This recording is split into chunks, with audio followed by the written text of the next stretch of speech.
Hi, welcome back to the channel. So my name is Mercy, and here we are talking about something else that I met on the streets of social media.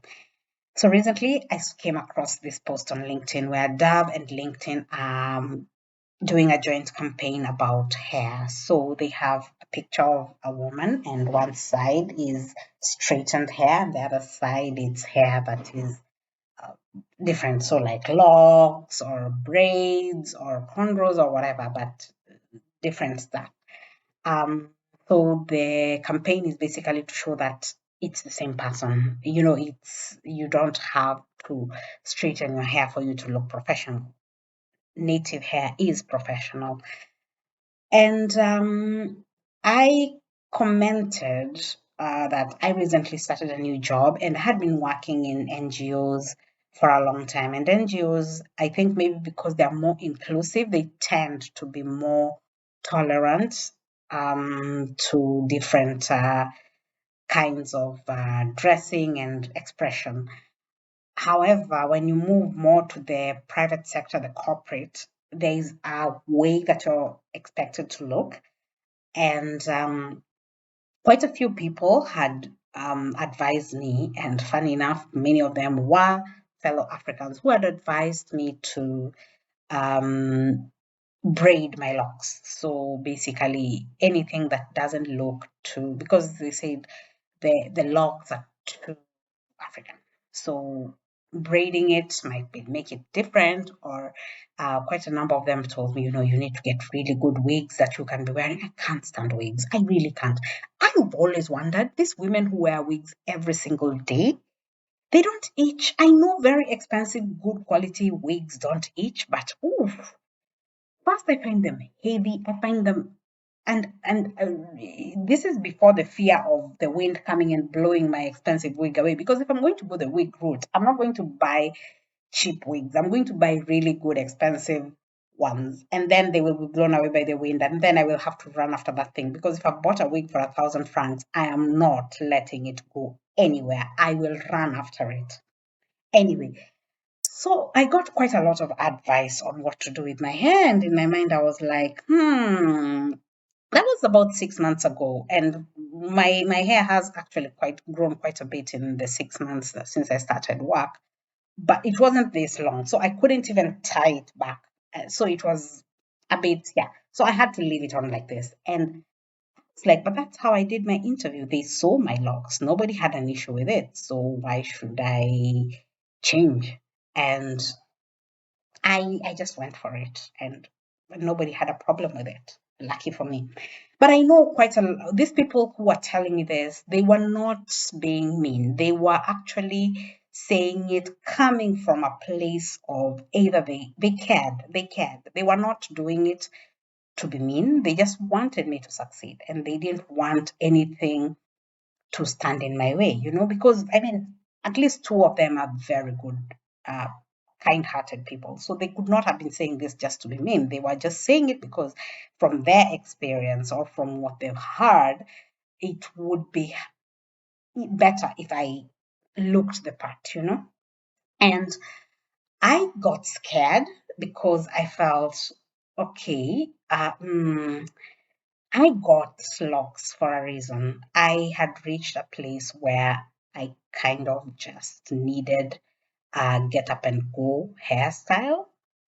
I could not keep manipulating my scalp anymore because it was starting to get really painful, and I just really needed something that just sits there. And then I just loved them. And the idea of having to go back from that kind of scared me. I don't mind once in a while when I have the sister locks and I decide, okay, now I want to braid or now I want to do something else. I can do it on top of this. I don't mind that. But the having to do that every single time was the problem. I just couldn't anymore. And it took me back to a time when I was going through a lot. I was going through a lot of financial hardships. And I had just had my daughter. and I could not afford to get, and she has a lot of hair. I could not afford to get anybody to braid her hair, not pay for somebody to braid her hair. So I used to do it myself. And I probably can braid hair if I really put my mind to it, but I consciously refused to learn how to do it well because I did not want to be able to do it well. I don't know why in my mind I had told myself that the minute I know how to do it well, it means I have accepted that I will never be able to pay somebody to do it. I know, sounds stupid, sounds very weird, but that's how it was and that's how it is. And for a very long time, that's exactly what happened. I just did not um I did not learn how to do it properly because I did not want to know how to do it properly. And the minute I could afford to get somebody to do it, I started getting somebody to do it. And it was the same with my hair. The minute I got money, I started making my hair. And I needed to make my hair every month, whether I'm starving or what, I needed to do it.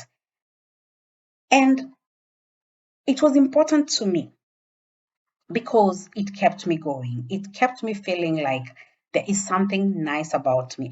I genuinely liked the idea that I looked nice and I looked different, and it was a waste of a lot of money. But I just genuinely felt so much better every time my hair was done. And I think the lady who does my hair, I I absolutely love her. I love her so much because in my mind, this is the person who makes me feel beautiful. Because that's for me the most important thing. It gives me confidence when my hair is freshly done and looking nice, and it just makes me feel different and it just makes me feel a little bit extra. Sounds very superficial. Even when I'm saying it, I know it sounds very superficial, and I know you're listening to me and going, what is wrong with this woman? But you know what? Everybody has something. I have a friend who, no matter what is going on in her life, you will never find her with a chipped fingernail. She will do her nails, and not herself doing it, her going to a salon and getting her nails done. She will do it.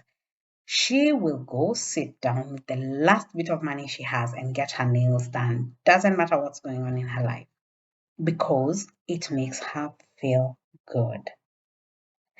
And sometimes you don't need for everything to go well. You just need for one thing to look good. And when you've solved one thing, it makes you feel like, okay, now I can solve something else. But at least there's this one thing that is always right in your life.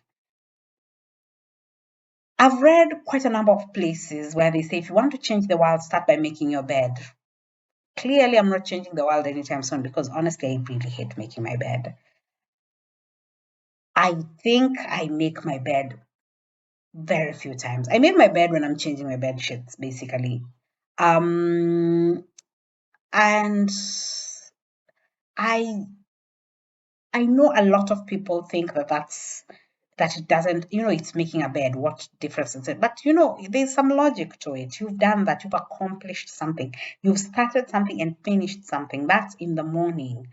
So when you go onto your work, when you go and you have to clean something, then you've started the cleaning and you finish the cleaning. You've started the driving and you finish the driving. You start whatever it is that you're doing, you have a starting point and you have a finishing point because you already accomplished one thing in the morning, and not one doing succeeding does not necessarily mean doing the big things. Doing the very small things makes your success also possible. I hope that as we have talked about this, we have, I have mentioned this and I have said, okay, um, do something small, make yourself successful, be happy about the small thing that you have achieved. think about it. What exactly makes you happy? What makes you feel like you've done something successfully? And then do that and replicate it many times. For me, it's not just my hair. It's quite a few things, but the thing about the LinkedIn Dove advert, what came to mind first, the first thing that hit my head was that the fact that if somebody had to tell me what to do with my hair, I think that would be, for me, taking it a bit too far. I would rather you tell me what to eat than tell me what to do with my hair, because I feel like that is giving you too much control, because it's something I have a history with. I have something, it reminds me of something. It reminds me of my accomplishment. It reminds me of, I can look at photos, like I can look at some old photos of me and I can tell you exactly what I was going through based on how my hair looks. There were times when I cut my hair and I can tell you I was going through trying to make very difficult decisions during that time. And I was just feeling like whichever way my decision goes, I need I need to start from scratch. And it was quite fulfilling for me to cut my hair completely and then start from scratch from there. And then there are times when I can tell that when I had very expensive hairstyles, and I can tell you that time I was going through hell. I'm thinking, oh, I was crying, I was broke, I was very depressed, and I needed to have something on my head that was just way out there and way too extravagant to just make me feel like I am a somebody, because deep down inside, I'm feeling like a nobody. And so there are so many things, there are just so many things that are happening. And now, well, I mean, the locks, this is telling you, listen, I am who I am. Accept me, don't accept me, that's yours. I have reached where I am. I'm comfortable. I'm here to stay. And yeah, so that's a bit of the few things that I think I have learned in my conversation with my hair. So all this to say, sometimes it's not just hair, and it's not, when you're trying to make somebody into something else, like you are trying to tell somebody, oh, this about you is not professional, this about you is not nice, this about you is, yes, you can give constructive criticism, but if somebody does not take it, there might be a reason why. It's not that they're just being mean. There might actually be a reason why. So be nice.